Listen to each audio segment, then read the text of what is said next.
Euclid Book 1, Proposition 17. Euclid instructs you to draw a triangle, ABC. And then he says, I want you to extend out line BC to point D.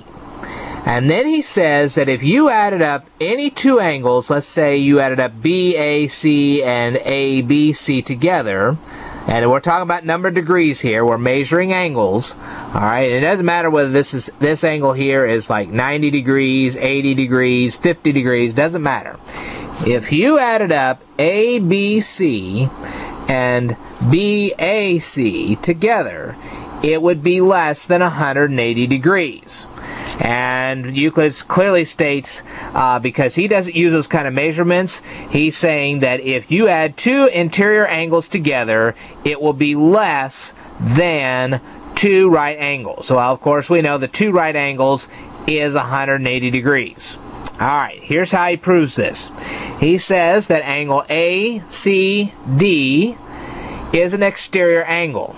And because of Proposition 116, it's bigger in size than this angle right here, which is ABC.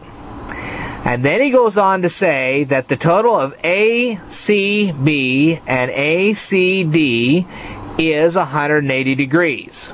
Because you have two adjacent angles here, ACB and ACD, and if you add those two adjacent angles together, they come up to 180 degrees. Now then he says, if you were to add ACB and ABC together, you would get less than ACB and ACD. And the reason for that goes back to Euclid's Proposition 15, where he says that two adjacent angles added together would form a straight line, where in this case it wouldn't. Of course, you've already said that the total of ABC is less than ACD because of Euclid 116. So, therefore, if you were to add two interior angles together, which would be ACB and ABC together, it would still be less than the total of two right angles, which are 180 degrees. Alright, that's all I got to say for that. I will tell you more in a future video, so stay tuned.